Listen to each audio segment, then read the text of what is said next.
नमस्कार। Usha Chhabra institute for creative engagement में एक बार आप सबका फिर से स्वागत है। हम हर सप्ताह आपके लिए एक कार्यक्रम लेकर उपस्थित होते हैं जिसका नाम है मेकिंग अ डिफरेंस। इसमें हम आपकी मुलाकात एक ऐसे अध्यापक से करवाते हैं जो कि अपने क्षेत्र में बेहतरीन कार्य कर रहे हैं। आज हमारे साथ नरेंद्र जी जुड़े हुए हैं। मैं उनके आमंत्रित करती हूँ। नरेंद्र जी। नमस्कार नमस्कार मैम। हाँ, एक सेकेंड में आपको। हाँ जी, आप सभी लोगों को नमस्कार। नमस्कार सर। तो नरेंद्र जी का परिचय मैं सबसे करवाती हूँ। Narendra Sijwali ji government PG college Dwarahat Almora से हैं और वहाँ पर असिस्टेंट प्रोफेसर हैं।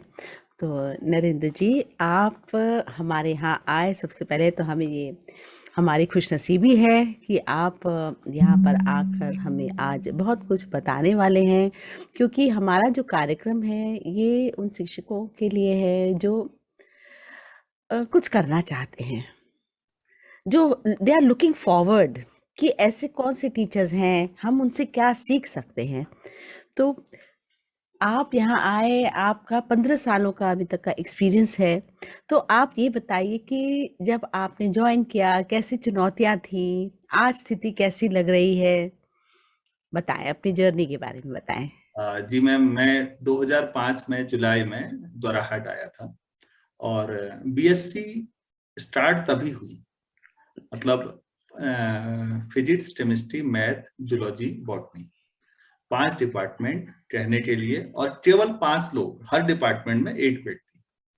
तो उसी में बीएससी पीसीएम ग्रुप और जेडबीसी ग्रुप शुरू हुए। तो 7 या 8 बच्चे मैथ्स में मिले और 10 या 11 बच्चे बायो में मिले। हमने वहां से शुरू किया। पहला साल था तो केवल 80 क्लास मिली, मतलब उतना केवल फर्स्ट ईयर। बच्चों से बातचीत की, द्वाराहाट में पहली बार आया था, तो देखा कि 12वीं तक का जो स्तर होना चाहिए, आप कॉलेज में आए हैं, 12वीं पास का आपका सर्टिफिकेट है, और लेकिन डिफरेंस काफी ज्यादा था। ऐसी दिक्कतें पहले भी देखी हैं, लेकिन हुआ ये था कि मैम, मैंने 8वीं तक की पढ़ाई पहाड़ों में की। मेरे पिताजी प्राथमिक विद्यालय के शिक्षक थे, उनके साथ। और कॉलेज की पढ़ाई हल्द्वानी से की थी। तो कॉलेज के दौरान ही फिर मैंने बच्चों को ट्यूशन पढ़ाना भी शुरू किया था। तो वहां के बच्चों का जो स्तर होता था, अब वो वही मैं देखते समझते आ रहा था। और उनको भी दिक्कत आती है, ऐसा नहीं है कि वहां नहीं आती, लेकिन जब मैं यहाँ आया तो थोड़ी दिक्कतों का स्तर ज्यादा था। माध्यम अपने आप में बहुत बड़ी समस्या थी। हमें समझ नहीं आया कि माध्यम का अंतर इतना बड़ा कैसे हो सकता है। हिंदी माध्यम का बच्चों को अंग्रेजी में बहुत दिक्कत आती थी। तो फिर मेरी समझ में आया कि मुझे भी तो आती थी, मैंने भी हिंदी मीडियम से यूपी बोर्ड से पढ़ा कॉलेज में। तो हिंदी के जो शब्द थे और जो अंग्रेजी के उनके काउंटर पार्ट होते थे, हम उनके लिए एक कॉपी में लिखते थे। तो वो धीरे धीरे एक 8-10 पेज की एक छोटी बुकलेट बन गई थी। वो मैंने बच्चों को लिखाया कि इन्हें याद करो। तो पहले हफ्ते में एक काम यही किया कि हम इनको इनका उच्चारण भी आपको सिखा रहे हैं, और बच्चों को छोटी छोटी बातें हमें समझानी है। जैसे कई बार ये होता था, कई बच्चा पूछ रहा है कि सेंटर की स्पेलिंग क्या होती है सर। मैंने 2 देखी है, एक तरफ CENTRE है, एक तरफ TER है। अच्छा, तो ब्रिटिश इंग्लिश और अमेरिकन इंग्लिश का क्या डिफरेंस है? और गलत जैसा कुछ नहीं है, भाषा है, इसकी फ्लेक्सिबिलिटी। दूसरी बात यह है कि मुझे रियलाइज हुआ कि फाउंडेशन कोर्स जैसा चलाने की बहुत जरूरत है। 12वीं तक बच्चों को जो हम मान के चल रहे हैं, उनका उतना स्तर नहीं है। आप जो सिलेबस है उससे पीछे जाइए थोड़ा सा। आप ये देखिए कि एक्चुअल मैथमेटिक्स कहाँ से स्टार्ट होती है, 11th ऑनवर्ड्स। तो उसके कुछ महत्वपूर्ण जो टॉपिक्स हैं और जो आपको लगता है जरूरी है, 15-20 दिन लगाने से मैम स्पीड शुरू में तो कम लगती है, लेकिन वो बाद में रिकवर हो जाता है। तो ये जब शुरू किया तो हमें ये शुरू एश्योर करना था कि अगर 7 बच्चे गणित में आए हैं तो ये भागना नहीं चाहिए कोई। अगर शुरू नहीं हो पाया अभी इस साल, क्योंकि हमारे बगल में बड़ा कॉलेज था रानीखेत, और हमें ये एश्योर करना था कि हमारे यहाँ पहली बार शुरू हो रहा है, ऐसा ना हो जाए जब पहली बार किसी भी संस्थान में कोई क्लास शुरू होती है तो बहुत ज्यादा भरोसा नहीं होता। तो ये संभव है कि ये बच्चे भी कुछ दिनों बाद वहीं चले जाएं। तो हमने एक कोशिश की, हमारे सभी साथियों ने, इस बात को मैं गर्व से कहूंगा कि कुछ लोगों के साथ काम करने का मौका मिला जीवन में, और उसमें से 2 साथियों का नाम लेना चाहूंगा, डॉक्टर प्रेम प्रकाश और डॉक्टर चिन्मय जोशी। मेरे साथी रहे। अब अनफॉर्चुनेटली लास्ट ईयर डॉक्टर चिन्मय जोशी सर नहीं रहे कोविड फेज में, तो बहुत अफसोस की बात है। लेकिन हम लोगों ने जो शुरुआत की थी, मैम आज आप ये मानिए हमारे पास 80 सीटों एक सेक्शन में हम लोग ले सकते हैं, और बायो कंप्लीटली फुल हो जाता है, उससे ज्यादा चले जाता है। ये तब है जब जहां पर हम हैं, वहां के बाद जब से हम आए हैं तब से 3 और कॉलेज खुले हैं आसपास दायरे में। उसके बावजूद भी ये उन साथियों की भी मेहनत होती है, टीम का काम है, मैं टीम वर्क की बात कर रहा हूँ। धीरे धीरे एक भरोसा बढ़ने लगा तो कुछ और बच्चे आने लगे। फिर कई बार तो ये भी हुआ कि कुछ अच्छे जो बच्चे समझ अच्छी रखते थे गणित में, वो लोग भी आए, और तब से फिर ये आदत हो गई कि हर साल इन बच्चों को एक 10-15 दिन फाउंडेशन पे काम करना जरूरी है।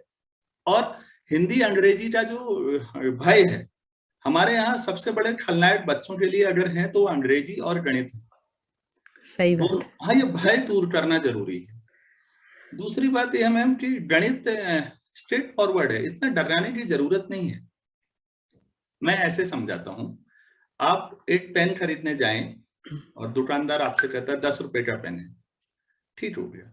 अगर मैम गणित में ना, अगर आप 2000 पेन भी खरीदेंगे तो 10 से ही गुणा करेंगे हम 2000 का। ये अर्थशास्त्र में होता है कि साहब आप 2000 खरीदेंगे तो 10 रुपए में थोड़ी खरीदेंगे, 7 या 8 रुपए में। गणित तो स्ट्रेट फॉरवर्ड है। जो चीज स्ट्रेट फॉरवर्ड है, अगर वो बच्चे को समझ में नहीं आ रही है तो दोषी समझाने वाला है। इसका मतलब ना उसे खुद बात समझ नहीं आई है और वो बेमतलब शब्दों का जाल बुन रहा है। अगर मैम आपको कोई चीज समझ में आती होगी, कोई भी चीज अच्छी तरह समझ में आती होगी ना, आप हिंदी में, अंग्रेजी में, स्थानीय भाषा में, जैसे हम लोग कुमाऊनी बोलते हैं, किसी न किसी तरह आप समझा लेंगे। ये निश्चित तौर पर सच है और ये हर विषय में सच है। मतलब मुझे लगता है कि किसी भी सब्जेक्ट में इंटरेस्ट क्रिएट करना और काफी हद तक खत्म करना शिक्षक के हाथ में।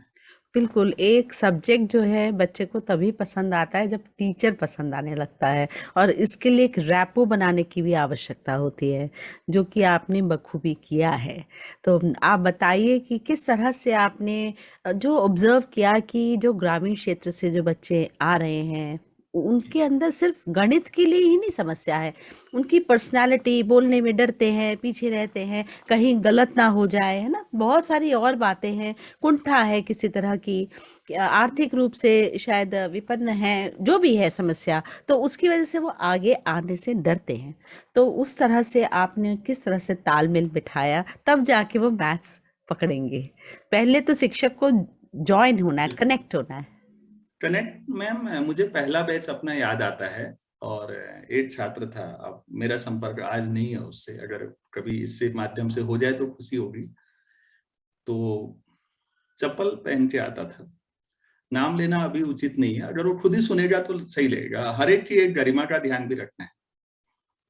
घर की आर्थिक तौर पर गरीब होगा। तो हम लोग जुलाई में आए थे, सितंबर अक्टूबर तक तो ठीक है मैम। अक्टूबर के बाद पहाड़ों में ठंडा बहुत होने लगता है। नवंबर लास्ट भी था, तब भी वो चप्पल में ही आ रहा था, और उसके कपड़े और वो देख के समझ में आ रहा था कि घर की स्थिति नहीं होगी। तो मैंने कुछ नहीं कहा। कॉलेज के बाद फिर मैंने कहा रुकना, तू और मैं बाद में चलेंगे। हम बाद में गए और कुछ नहीं किया, 350-400 रुपए में एक जूता आ गया बस। ये छोटा सा प्रयास था। ये क्लास में नहीं कहा गया क्योंकि गरिमा का ध्यान भी रखना जरूरी है, बच्चे का स्वाभिमान है और वो उसका पूरा ध्यान रखा जाना जरूरी है। तो इतना ही करना पड़ा। पूरे 3 साल तक उस बच्चे की ओर से कभी भी किसी तरह की अनुशासनहीनता, इरेगुलरिटी या कुछ भी नहीं रहा। उसने बहुत अच्छा प्रयास किया। उसे समझ में आया कि सर मतलब मुझे पर्सनली जानते भी हैं और मदद भी कर रहे हैं।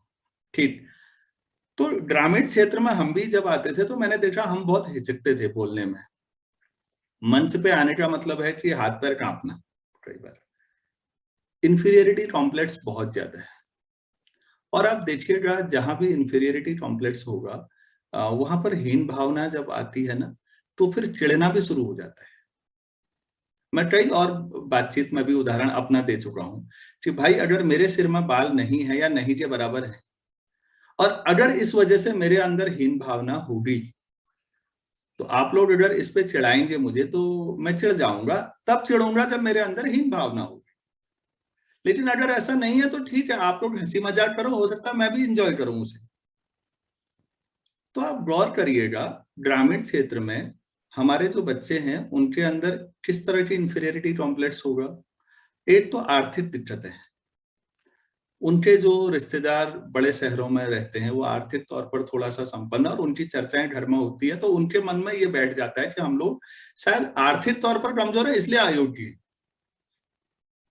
दूसरा मैम, जातिगत समीकरण भी यहाँ हमारे समाज में बहुत बुरा हाल है। जातिगत तौर पर भी कई बच्चों को ऐसा महसूस होता है कि शायद इंफीरियरिटी का एक भाव ये भी है।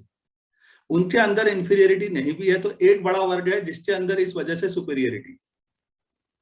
ये रियलाइज कराना कि ना तो ये सुपीरियरिटी अच्छी बात है और ना ही ये इंफीरियरिटी अच्छी बात है। थोड़ा सा संवेदनशील मामला है, लेकिन समय के साथ समझाया जा सकता है, बशर्ते टीचर के अपने कंसेप्ट इस मामले में क्लियर हो।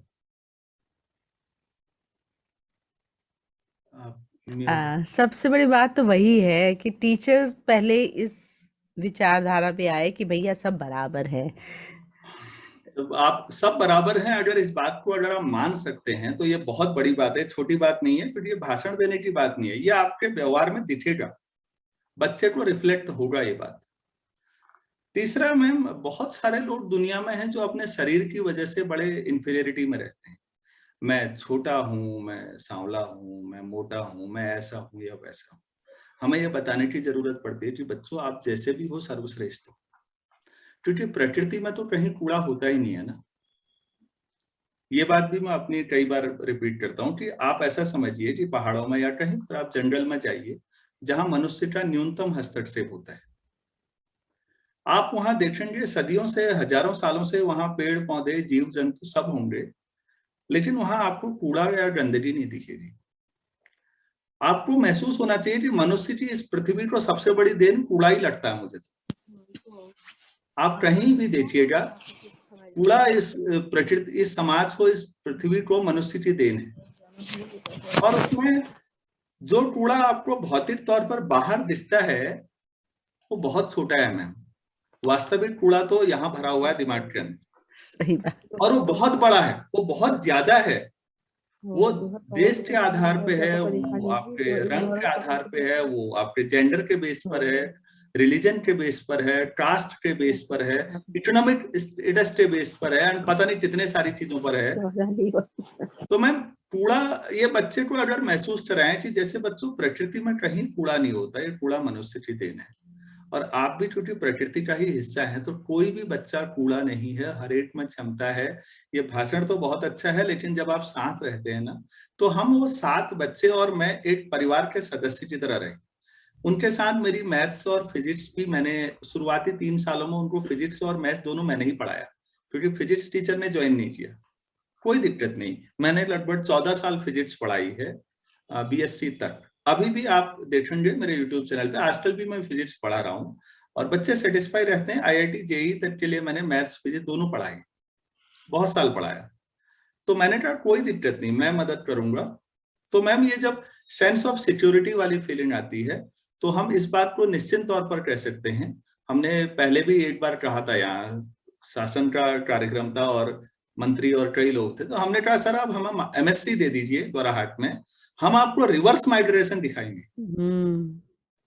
हम आपको दिखाएंगे कि इसको हम सेंटर ऑफ एक्सीलेंस बना सकते हैं इस कॉलेज को।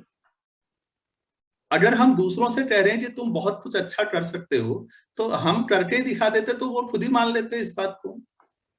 हम क्यों नहीं कर सकते ऐसा? तो जो मोटिवेशन है, जो बातचीत है, जो उनके साथ बॉन्डिंग है, ये सपोर्ट सिस्टम जिसको हम कहते हैं, इन सारी चीजों का जो आउटपुट निकल के आता है वो उस सब्जेक्ट में इंटरेस्ट, कॉलेज के प्रति उनका जो भाव रहता है हमेशा, और जो अपनापन रहता है उन बच्चों के साथ, तो वो हमारी रोजी रोटी है। और मैम ये मान के चलिए उनकी वजह से, उन बच्चों की वजह से जो हमारे घर में मेरे बच्चे हैं ये पल रहे हैं। प्राथमिक में वो बच्चे हैं, और ये सच है या नहीं ये तो आप दोराहाट वाले ही बताएंगे कि ऐसा होना जरूरी है। आप जिंदा हैं ये दिखना चाहिए आपके काम में। आप ऐसे मुफ्त में कैसे खा सकते हैं, ये पैरासाइट होने वाली निशानी हो सकती है ना। आप जीवित हैं, आप कर्मठ आदमी हैं, तो आपके काम में दिखना चाहिए कहीं पर, वो बच्चों को रिफ्लेक्ट होगा कि हाँ ऐसा हो रहा है। हर महीने हमको वेतन तो मिल ही रहा है ना, चाहे हम काम करें ना करें। अभी भी जितना समाज हमको देता है, जो वेतन मिलता है वो सरकार नहीं देती, लोग गलत सोचते हैं। सही बात। सरकार कुछ नहीं होती, जनता ही दे रही होती है, समाज हमें दे रहा होता है। तो जब समाज हमको इतना सब दे रहा है, तो आप इतने परजीवी या इतने बड़े पैरासाइटिक वे में कैसे जी सकते हैं? आपको नहीं लगता कि इतनी बड़ी शर्मिंदगी, अगर संवेदनशीलता है आपके अंदर, जितना अभी भी समाज हमें देता है मैम, उसके बदले हम नहीं चुका पा रहे हैं। लेकिन जितना संभव है, आप हैं तो प्रयास करिए, और मुझे अभी भी भरोसा है हम अपने सेंटर को बहुत अच्छा सेंटर बना ले जाएंगे। नरेंद्र जी, एक बात बताइए, मैं आपकी बात सुन रही हूँ, तो ये सब जो है आपने कहीं पढ़ा, या ये वैल्यू सिस्टम जो आप बात कर रहे हैं ये कहाँ से आए? मतलब आप खूब किताबें पढ़ते हैं, या जिंदगी की किताब, या कुछ लोगों का साथ? क्या है जो आपके इन सब विचारों के पीछे, जो कारण क्या है, मैं ये जानना चाह रही हूँ। मैम मुझे लगता है परवरिश का बड़ा रोल रहता है हर किसी की जिंदगी में।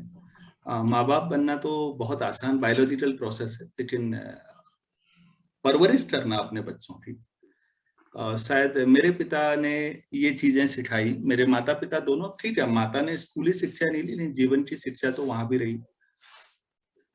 मेरे पिता ने 1967 में 10वीं पास किया, और पहाड़ के बाकी लड़कों की तरह 10वीं के बाद वो घर से भाग गए।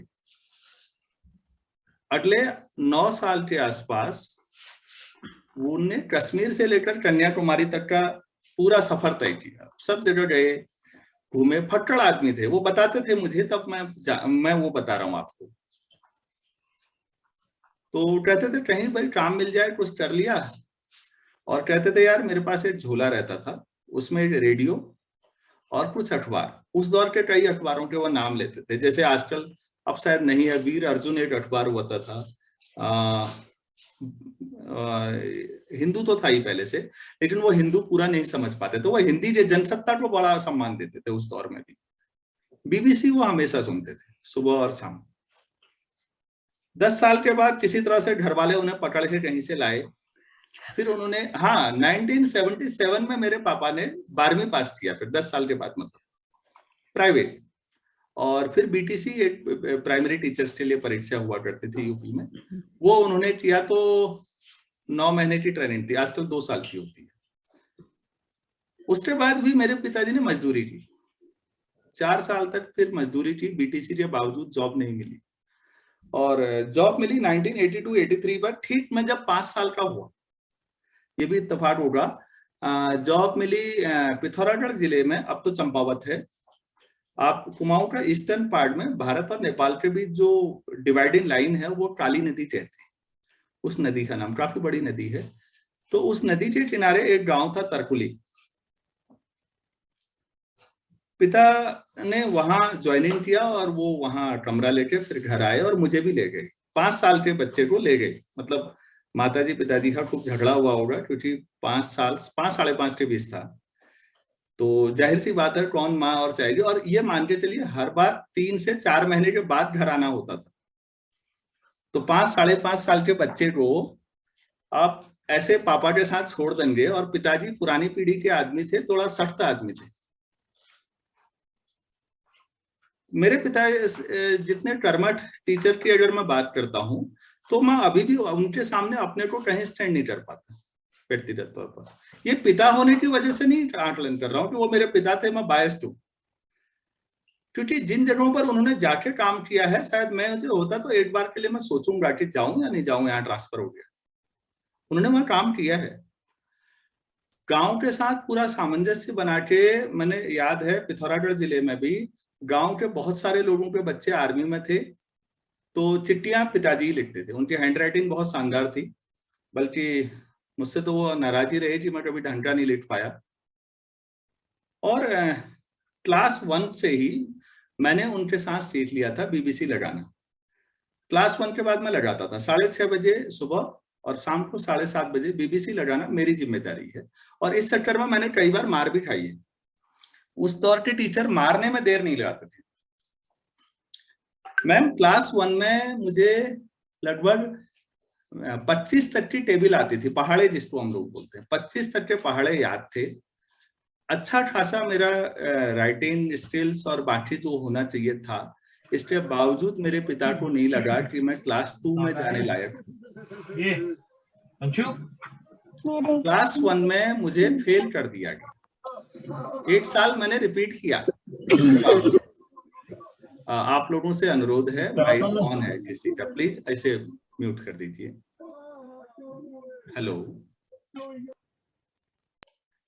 जी। तो मैम पिता का ये जो मेरे साथ था वो बाकी बच्चों के साथ भी था, और पढ़ाना वहाँ वो कोई भेदभाव नहीं रहा। मुझे याद है कक्षा 3 में एक दिन एक गलती किसी सवाल पढ़ाने में हुआ होगा, तो सारे बच्चों को 4-4 डंडे लगे, बैंत जो होती है ना, 4-4 डंडे पिताजी ने सबको लगाए, मुझे भी लगाए। 4-4 डंडे लगाने के बाद मुझे दोबारा खड़ा करके पूरी क्लास के सामने मेरे पिताजी ने 12 डंडे और लगाए। ये कॉमन होता था उस दौर में, मारना पीटना इतना। पिताजी का ये था कि बाकी बच्चों के माता पिता अनपढ़ हैं, वो नहीं जानते हैं, लेकिन भाई तुझे तो मालूम होना चाहिए था। तो मार मैंने हमेशा औरों से ज्यादा खाई। पिताजी ने मुझे तीसरी कक्षा तक ही पढ़ाया। कक्षा 4 और कक्षा 5 में जो हेड टीचर होते थे, प्राइमरी में उस समय 2 टीचर थे जहां हम पढ़ते थे, तो दूसरे टीचर, मेरे पिताजी असिस्टेंट टीचर थे, तो दूसरे हेड टीचर थे, वो पढ़ाया। और 2 सालों में उन्होंने मुझे कभी नहीं मारा, उन्हें लगता था मैं ठीक कर रहा हूँ। मैम ईमानदारी के लिए मेरे पिता ने हमेशा कहा कि बेटा ईमानदारी का मतलब ये नहीं कि मैं देख रहा हूँ इसलिए ईमानदारी, क्या मैं ना देखूं उस समय भी तुम ईमानदार रह सकते हो। उदाहरण के लिए कक्षा 4 में जब मैं था तो हाफ ईयरली एग्जाम के टाइम पे बीमार हुआ था, तो परीक्षा नहीं दे पाया। हाफ ईयरली के बाद मैं ठीक हो गया 1 हफ्ते बाद, तो पिताजी ने कहा कि तू 2 दिन में सारे पेपर दे सकता है। मैंने कहा हाँ दे दूंगा। तो उन्होंने कहा ठीक है, मैं तुझे कमरे में बंद करके जा रहा हूँ, ये 3 पेपर आज रख ले, इनको करना है छुट्टी तक आने तक। ये भरोसा है मैम कि कमरा छोटा सा एक ही है, सामने रैक में सारी किताबें हैं, मैं नीचे बैठ के पेपर दे रहा हूँ। ये मेरे भरोसा होगा मेरे पिता को कि मेरा बेटा वहां से उठा के नकल नहीं करेगा, यही परवरिश की बात कर रहा हूँ। अभी हो सकता है मेरे कई साथी जुड़े हों या बाद में इसे यूट्यूब पे देखें इस कार्यक्रम को। बीएससी सेकेंड ईयर का एमबीपीजी कॉलेज हल्द्वानी का उदाहरण बताना चाहूंगा कि मैथ्स का पहला पेपर हुआ और 50 में से मेरे 44 मार्क्स थे, मतलब लगभग पूरा सही किया था तो 44 थे। दूसरे पेपर में मेरे आउट ऑफ 50 48 मार्क्स थे। तीसरा पेपर जब हुआ तो स्टैटिक्स एंड डायनामिक्स का थोड़ा सा टफ था, लेकिन मैंने उसको भी किया था और अपने साथियों को भी मैंने एग्जाम से पहले सबको मैं मदद करता था, इस बहाने मेरा रिवीजन हो जाता था पढ़ाने में। 2 सवाल किए मैम, 20 नंबर के लायक तो हो गया। उसके बाद पता नहीं क्या हुआ, एक रफ में करने लगा, गलत हो गया, 15 मिनट बर्बाद हो गए। दूसरा करने लगा, वो भी गलत हो गया। मेरे कई साथी हैं जिसमें से आज 3 लोग सेंट्रल यूनिवर्सिटीज में हैं, वो सुन भी रहे होंगे, हंस भी रहे होंगे। उन्होंने कहा हम बता दें, हमारे गुरुजी ऐसे थे जो दरवाजे के बाहर खड़े थे और उन्होंने कहा कि बाहर आवाज नहीं आनी चाहिए। आप समझ रहे हैं ना, मतलब बाहर आवाज नहीं आनी चाहिए।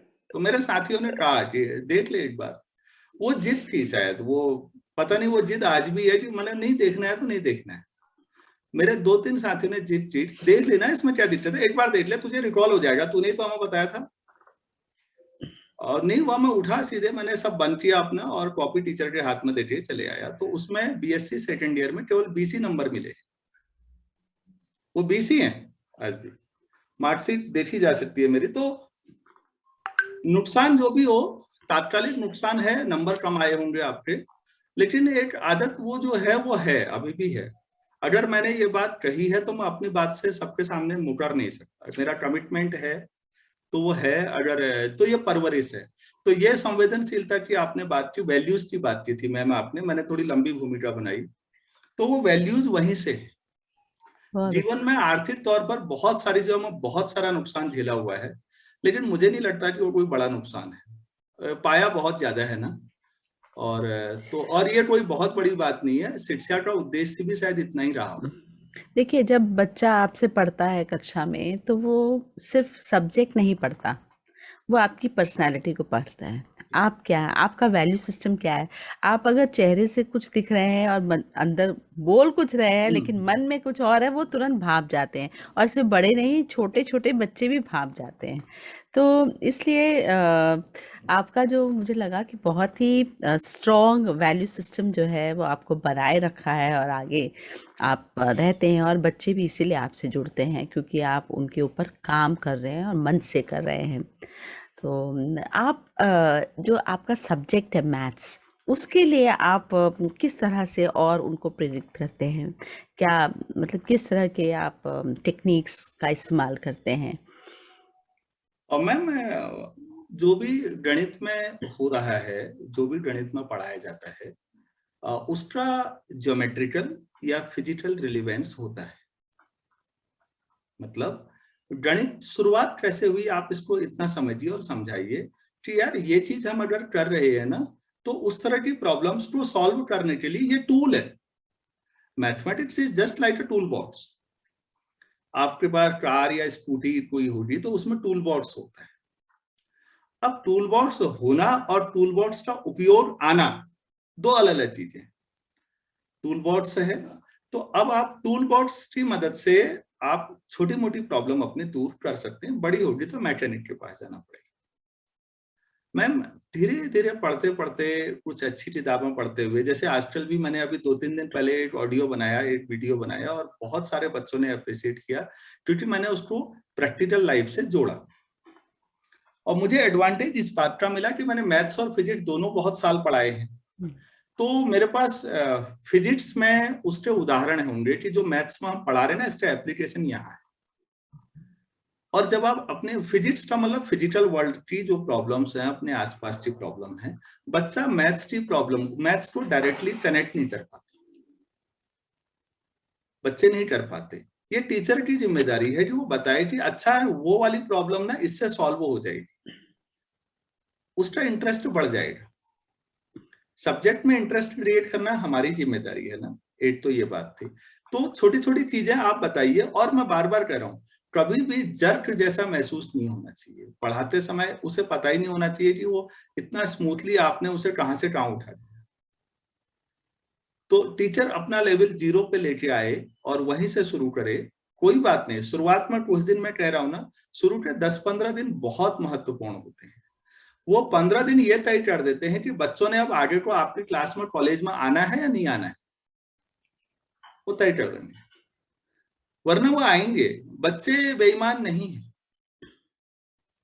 नहीं, वो पढ़ना चाहते हैं, अगर वो कॉलेज हाँ, में उन्होंने एडमिशन लिए। प्रवेश लिया है, उन्होंने फीस हाँ, लिया, बच्चे बेईमानी नहीं करते हैं। शुरुआत में एक बार आपकी क्लास में आएंगे जरूर। भांपने अब आते हैं। कई बार इसको ऐसे समझाता हूँ मैम, मैं क्लास में मैं ये कहता हूँ कि बच्चे, जैसे आप क्लास में बच्चों से पूछिएगा कि आप लोग क्या बनना चाहते हैं, तो लोग ऑप्शन देते हैं। कोई क्रिकेटर बनना चाहता है, कोई डिफेंस में ऑफिसर बनना चाहता है, कोई और स्पोर्ट्स पर्सन बनना है, किसी को फिल्म स्टार बनना है, किसी को ब्यूरोक्रेट बनना है, किसी को डॉक्टर इंजीनियर बनना है, बहुत कुछ कहते हैं। अच्छी बात है, डाइवर्सिटी होनी चाहिए, ये उनकी चॉइस है। शर्मनाक स्थितियां तब है मैम जब पूरी क्लास में एक भी बच्चा नहीं कहता कि मैं सर आपके जैसा भी बनना चाहता हूँ या मैं टीचर बनना चाहता हूँ।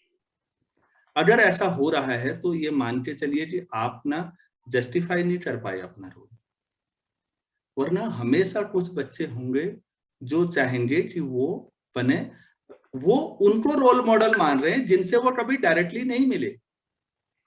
अरे भाई, विराट कोहली से हमारे द्वाराहाट का बच्चा तो कभी नहीं मिला होगा कोई, या किसी और स्टार से, जैसे डिफरेंट फील्ड में बहुत सारे लोग हैं, काबिल लोग हैं, उनसे तो वो कभी नहीं मिला।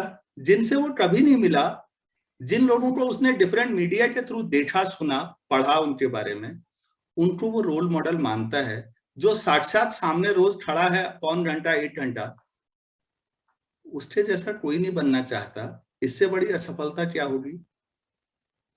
अरे आप हैं तो ऐसा होना चाहिए कि सब नहीं तो कुछ लोग तो हों जो चाहते हो कि सर हम भी टीचर बनना चाहते हैं। उस दिन आपको लगेगा कि आपने जस्टिफाई कर दिया रोल।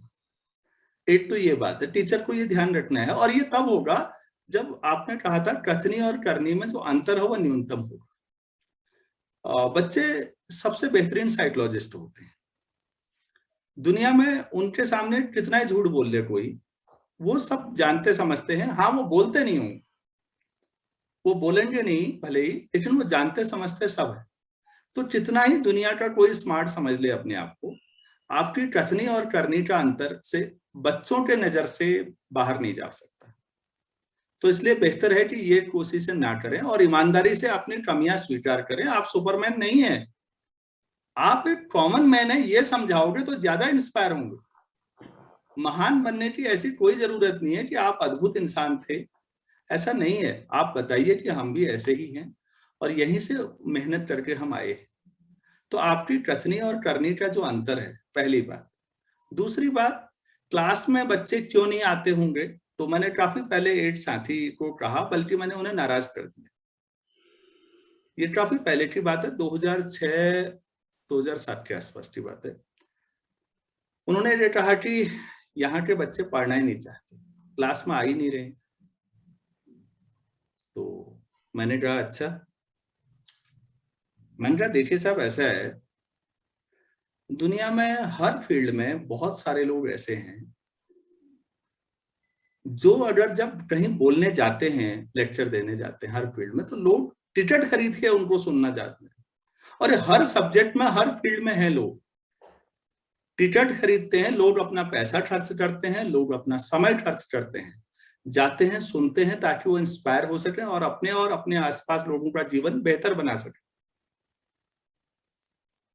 अब मैंने कहा एक हमारा स्टूडेंट है, और ऐसा भी नहीं कि वो कॉलेज में नहीं आ रहा है, कॉलेज में आ रहा है, क्लास में नहीं आ रहा है। अगर वो कॉलेज ना आए तो दुख नहीं है, कॉलेज आने के बाद अगर स्टूडेंट क्लास में नहीं आ इसका रहा है, मतलब वो आपको नकार रहा है। वो नकार रहा है, तो आप ये समझिए कि दुनिया का सबसे फुर्सत वाला इंसान भी, और ऑलमोस्ट फ्री में, क्योंकि सरकारी कॉलेजेस में जो नॉमिनल फीस होती है, हमारे यहाँ मैम साल भर की फीस लगभग 1800 रुपये है, पूरे साल की फीस कॉलेज में। तो ऑलमोस्ट फ्री मानिए जैसी स्थितियां हैं प्राइवेट स्कूलों में।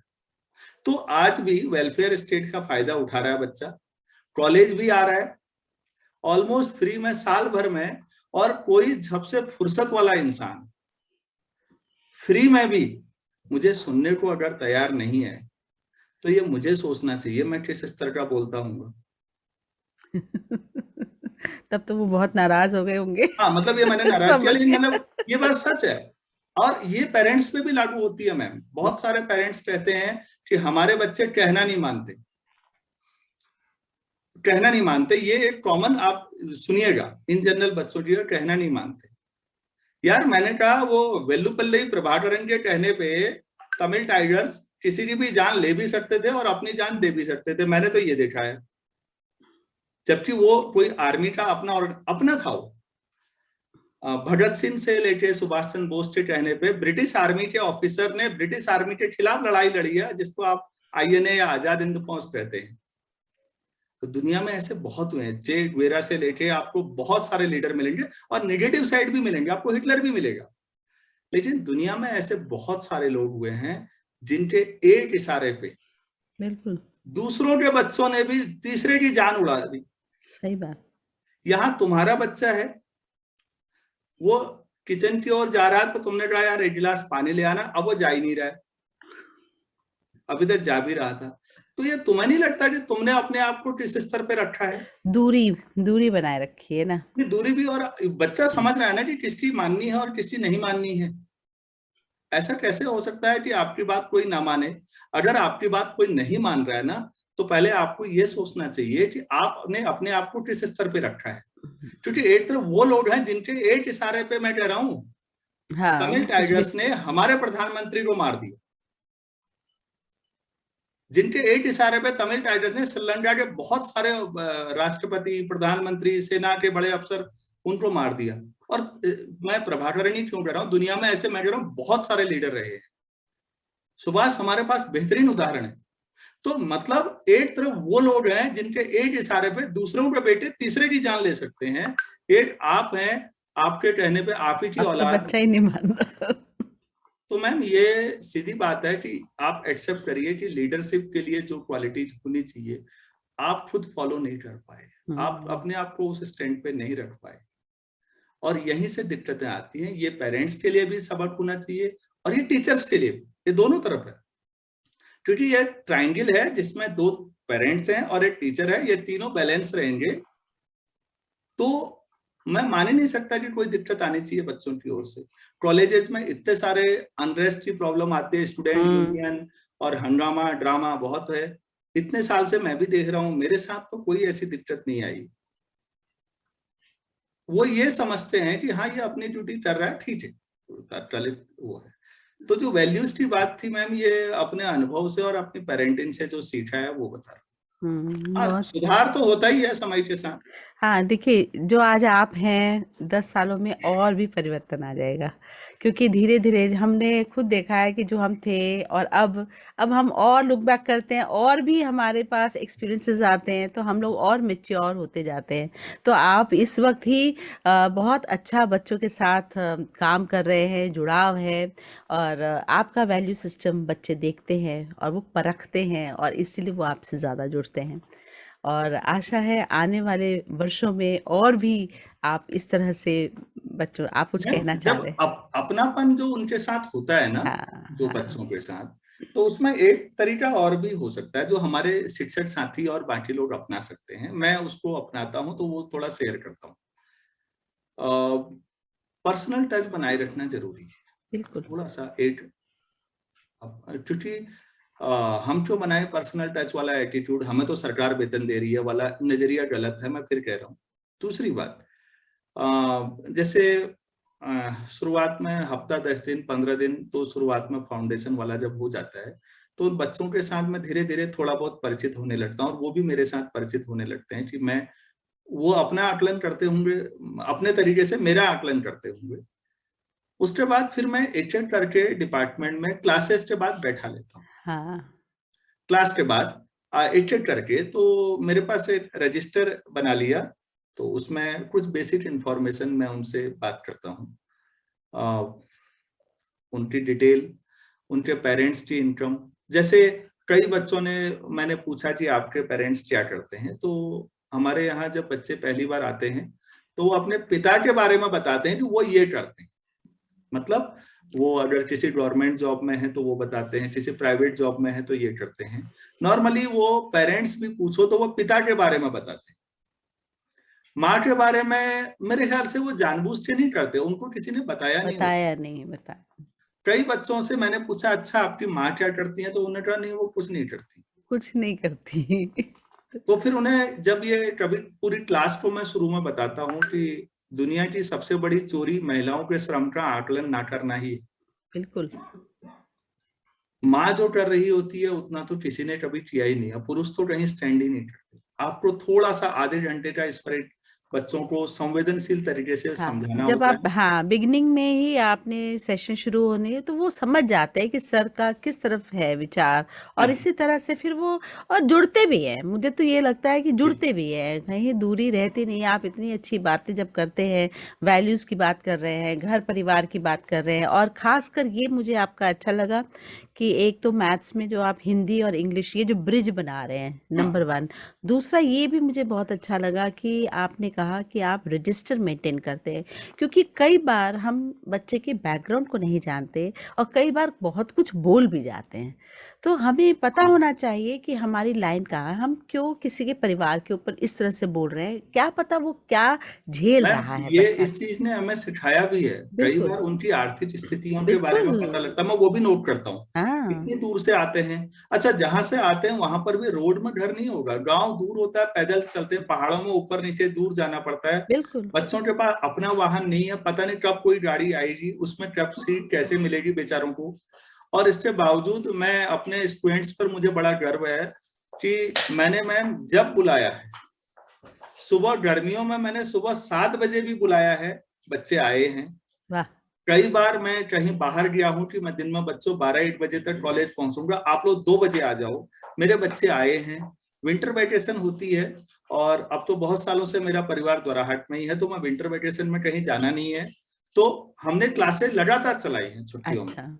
हम कहाँ पर रोकते हैं उनको जानबूझ के, जैसे जिस दिन हमारे यहाँ मैम क्या होता है, बरसात का सीजन जब एंड होता है ना, तो मतलब सितंबर लास्ट तक मान के चलिए, उसके बाद मैम हमारे यहाँ जंगलों में आसपास घास उगती है खूब, तो उस समय घास काटने का एक फेज शुरू होता है। हम्म। वो चारा बैंक समझिए, क्योंकि जाड़ों में फिर हरियाली नहीं होनी है, और हर घर में गाय या भैंस या कोई जानवर पले हैं, उनके लिए चारा अभी से आपको स्टोर करना होता है। अच्छा। उस समय वास्तव में सारे बच्चों को ये काम करना होता है, और सारे बच्चों से मेरा मतलब हमारी बेटियों से है, क्योंकि यहाँ बेटे अभी भी उसी तरह के नालायक हैं। The ant and the grass ऊपर वाली स्टोरी यहाँ उन पे लागू है।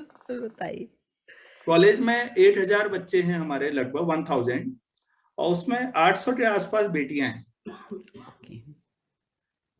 तो मैं उन्हें ये बताने की कोशिश करता हूँ पूरी क्लास में सबके सामने कि एक्चुअली जेंडर रेशियो ऐसा स्क्यूड नहीं हुआ है जैसा ये 800 1000 बच्चों का है। बेसिकली आपके पेरेंट्स के पास अपने बेटों को बड़े शहरों में भेजने का पैसा है, हाँ, आपके लिए नहीं। जेंडर तो बच्चों, डिस्पैरिटी है ना ये असल हाँ, में, अब ना? आपको ये समझना भी है। दूसरी बात, लेकिन इसमें एक चीज है, देखो मैंने कहा आपकी माएँ तो शायद ये कॉलेज भी नहीं आ नहीं, पाई, नहीं। आप तो आए ना, ठीक है, आपको भाइयों के बराबर अवसर नहीं मिले, लेकिन माओं से तो ज्यादा अवसर मिले हैं ना। तो बच्चों, क्या तुम इतने में साबित कर सकते हो कि तुम ज्यादा काबिल हो? अब तुम्हें इसी में साबित करना है, हम तो आपको मदद करेंगे, लेकिन हर व्यक्ति अपनी फिल्म में, अपनी जीवन की फिल्म में खुद ही हीरो है। हम है आपको हेल्पिंग हैंड में है। अगर आप चाहोगे कि कहानी बदली जा सकती है तो हम पूरी मदद करेंगे। और हम्म। बहुत असर होता है, उनके अंदर ये भाव आता है कि हमें करना है। नकारात्मकता नहीं है, हमें बाकियों के खिलाफ लड़ना नहीं है अभी, कि मतलब बेटों को वहां भेजते हो तो जाके आप लड़ाई कर देना, क्योंकि वो समाधान नहीं है। सामाजिक बदलाव धीरे धीरे होते हैं मैम, उसमें समय लगता है। लेकिन अगर आप कॉलेज के दौर में गणित के अलावा जेंडर एक बहुत बड़ा इश्यू है, आप ये सेंसिटिविटी जगा सकें बेटों के अंदर भी बेटियों के अंदर भी, तो आप ये मानिए आपने जस्टिफाई किया अपना रोल। 3 साल बाद वो जहां भी जाएंगे शायद बेहतर इंडिविजुअल बन के जाएंगे। और मुझे तो लगता है कि ये बच्चियां जब बड़ी होंगी और अपने पैरों पर खड़ी होंगी, तो कम से कम इनके परिवारों में फिर ये नहीं करेंगी, हाँ बस, है बिल्कुल ना? ये बिल्कुल, हाँ बात है। तो बिल्कुल। एजुकेशन जो है इनको इक्विप कर देगा, है ना? तो आप एक कैटलिस्ट का काम कर रहे हैं, हम लोग सभी टीचर्स कैटलिस्ट होते हैं। हाँ बिल्कुल। बच्चे आते हैं, हम ब्रिज का काम करते हैं, यहाँ से वहाँ पार कराते हैं, हम वहीं रहते हैं। लेकिन ये खुशी होती है कि हमारे हाथ से जो बच्चे निकले हैं वो सही रास्ते पर जा रहे हैं। और आप इसमें कुछ एक कहना चीज और जोड़ देता हूँ कई बार कि मतलब उससे मेरा नुकसान व्यक्तिगत थोड़ा यह है कि अपने लिए समय निकालना थोड़ा मुश्किल हो जाता है कई बार। लेकिन हाँ, अगर पेरेंट्स आ सकते हैं कुछ बच्चों के, सभी नहीं हम्म। कंपलसरी मत करिए, लेकिन बातचीत करिए। पेरेंट्स भी अगर कभी कभी आए तो कुछ नहीं करना, आपने उन्हें चाय पिलानी है, थोड़ी देर बातचीत करनी है। कई लोगों को लगता होगा पेरेंट्स आते हैं तो हमारी चुगलखोरी वाली स्थिति तो नहीं है, ऐसा नहीं है। इससे क्या होता है मैम, स्कूल कॉलेज जो है वो सोसाइटी का हिस्सा है, उनमें जो आपस में फेथ, एक भरोसा कायम होता है, उससे बहुत सारी चीजों में मदद मिलती है। और जब ये पेरेंट्स आपसे बात करते हैं ना, तो वो अपनी समस्याओं को जब आपको बताते हैं ना, तो वो मिलजुल कर फिर आप समस्या का समाधान निकालते हैं। वैसे तो आप सिर्फ बच्चे के साथ इंटरेक्ट कर रहे हैं ना, आपको नहीं पता पीछे क्या बैकग्राउंड में चल बिल्कुल। रहा है। तो जब वो आके बताते हैं तो और भी एक चीज निखर कर आती है कि अच्छा ये है तो चलिए मिलजुल कर ऐसे कर सकते हैं। तो फर्क तो 2005 में जिस समय हम लोग आए थे ना, हमने एक चीज ड्रॉर की। जुलाई में एडमिशन हो रहे हैं, ठीक है, एग्जाम एनुअल मोड होता था तब, सेमेस्टर नहीं था, तो हम देखते थे अप्रैल मई में, मई के आसपास जब एनुअल एग्जाम होते थे, हमारी ड्यूटी लगती थी। तो ठीक है, हम डिफरेंट क्लासेज में ड्यूटी दे रहे हैं, बीए वालों के साथ भी दे रहे हैं, बीकॉम वाले बच्चों के लिए भी दे रहे हैं, सभी का दे रहे हैं। हमने ये गौर किया कि बीए फर्स्ट ईयर होते होते, मतलब परीक्षा देने जब आ रही हैं बच्चियां, तो उनमें से बड़ी संख्या में गले में मंगलसूत्र धारण करके बैठी। ओ ओ मतलब शादी जब हुई प्रवेश हुआ था 12वीं के तब। बाद, तब शादी नहीं हुई, शादी इस बीच में हुई है उनकी, ओहो। बड़ी संख्या में। तो अब देखिए, हम सारे समाज को, हमारी भी बिल्कुल। लिमिटेशन है। हमने एक कोशिश की साइंस के बच्चों को इस मामले में भी जागरूक करने की कि एजुकेशन अगर हो जाएगी, शादी तो हो जाएगी, शादी सभी की हुई, आपकी भी होगी, लेकिन अगर थोड़ा शिक्षा एक बार पहले ले लें आप अपने पैरों पे, तो अब ये ऑलमोस्ट है कि हमारे साइंस में तो मैंने रियलाइज किया है, और इतने सालों में केवल हमारा ही प्रयास नहीं है, समाज में, सरकार और बाकी चीजों का भी है कि अब ये काफी पहले से कम है। चलो अच्छी बात है ये। कम है, लेकिन अभी भी साइंस में मुझे याद है, बीएससी करने के बाद एक लड़की है, तो उसने एक दिन मुझे फोन किया, वो एमएससी करना चाहती थी और पेरेंट्स शादी करना चाहते थे। तो अगले दिन फिर मैं अपने दोनों बच्चों के साथ घूमते घूमते उनके घर पे पहुंचा, और मैं इस तरह से, मैंने बहाना जैसा किया कि जैसे मैं अचानक कहीं से आ गया, और उनके माता पिता के साथ बैठे, बातचीत हुई काफी देर। तो मैंने पूछा, आपकी बेटी अब क्या सोच रहे हैं, आप लोग क्या कर रहे हैं? तो उन्होंने बताया कि हम सोच रहे हैं शादी कर दें, और ये। अच्छा, तो मैंने कहा, और आपकी बेटी क्या चाहती है? तो ना, वो तो कह रही है कि एमएससी मैथ्स करना है अल्मोड़ा से। तो अच्छा, मैंने कहा एमएससी मैथ्स कर लेगी तो क्या नुकसान हो जाएगा वैसे, मतलब लेट हो जाएगी शादी। तो लेट हो रही है, अभी एक लड़का जो है वो सरकारी नौकरी में मिल रहा है। हाँ ये उन्होंने सब ये होता कहा है। था, और ये कहा था, क्योंकि वो, उसने कहा कि फिर दो बहनें और हैं, ये हम्म चीजें थी, तो उनकी बात व्यावहारिक थी, लेकिन हम्म मैम आधा पौन घंटा उनके साथ आराम से बातचीत करने से जो भरोसा बना होगा ना बच्चे के माध्यम से, वो पेरेंट्स से मैं पहली बार मिला था, और उन्होंने एमएससी करने दिया वाह। उस बेटी को। तो एक तो छोटी कोशिश है, ये कोई बहुत बड़ा काम ऐसा नहीं है, लेकिन हाँ, एक बच्चे के लिए भी अगर आप कर पाए तो इम्पैक्ट औरों पे पड़ता है धीरे धीरे। ठीक, पहले ना आप अपनी एजुकेशन को जरूरी प्राथमिकता दीजिए और पूरा करिए। तो मैम अब आप ये, मतलब मैं साथियों को हमेशा समझाना चाहता हूँ कि शिक्षक का जो पूरा दायरा है काम करने का, जो स्पेक्ट्रम है, वो बहुत बड़ा है, बहुत बड़ा है, और उसमें बहुत बड़ा। सिलेबस पूरा करना एक पर्टिकुलर पार्ट है, उसका छोटा पार्ट मैं पार्ट बोलूंगी। है। मतलब बदकिस्मती ये है कि कई लोगों को लगता है कि अच्छा यही सारा काम रह गया शायद सिलेबस पूरा करना, ये है, मैं इससे इनकार नहीं कर रहा हूँ, ये तो है ही, नियुक्ति हुई है, लेकिन जो ज्यादा बड़ा ये है कि इनको नागरिक बनाना है। तो थोड़ा सा बड़ा दायित्व है, लेकिन ऐसा बड़ा नहीं है, मतलब नहीं वो। हो जाता है, आपने अगर सोच लिया कि मैं पेरेंट्स से भी बात कर लूंगा बच्चे से, और बच्चा आपके साथ कम से कम 3 साल तो है ही, एक बार जी, भी रैपअप बन जाता है ना, फिर वो नजदीक आ जाता है, फिर वो आ उसका जाता आप अपने आप चेंज कर देते हैं।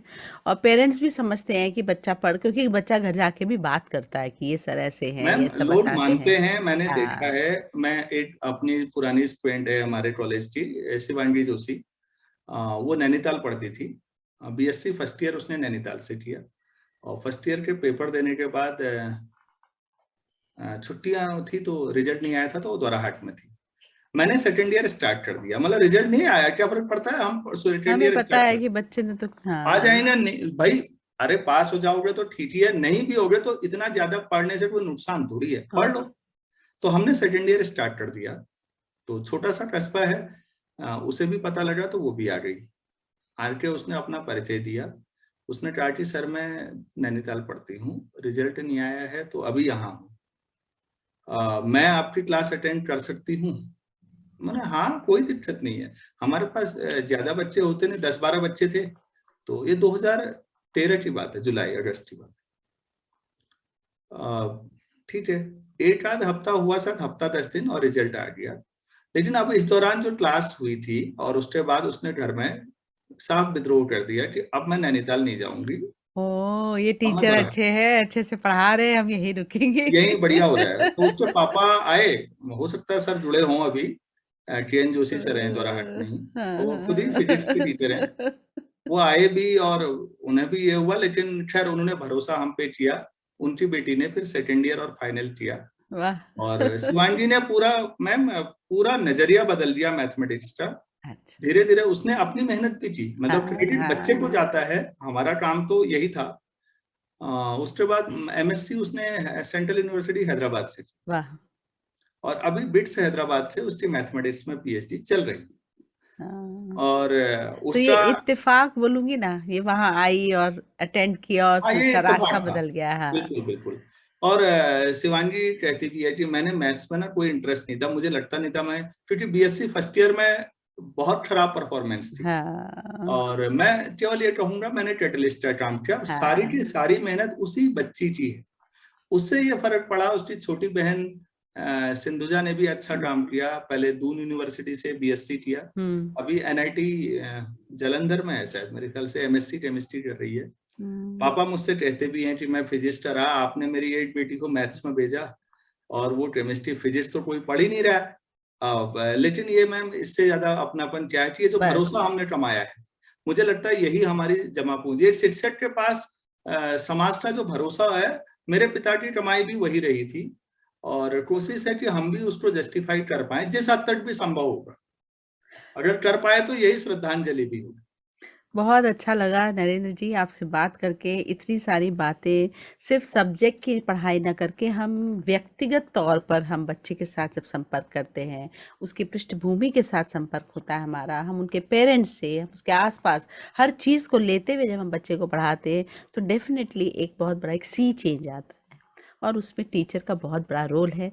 हम अपने सिर्फ उस संकुचित दायरे में ना रहे जो सिर्फ विषय पढ़ाने तक, बल्कि आपकी तरह विस्तार से एक तो हृदय भी अपना विस्तारित करे और लोगों को आमंत्रित करे, बातचीत कर आगे और रास्ते बनाए, पेरेंट्स के साथ बातचीत करे, बच्चे साथ बातचीत करे और जिस तरह से आप कर रहे हैं रजिस्टर बनाना, उनके बारे में पता लगाना, जो कि बहुत बड़ा एक स्टेप है। और मुझे आशा है कि जब ये वीडियो बन जाएगा तो बहुत लोग इसे देखेंगे और बहुत सारे लोग इंस्पायर होंगे। थैंक यू सो मच जी नरेंद्र मैम, जी, कोशिश आपका करते हैं। बहुत बहुत बहुत धन्यवाद बहुत आप सभी। धन्यवाद। हाँ। धन्यवाद।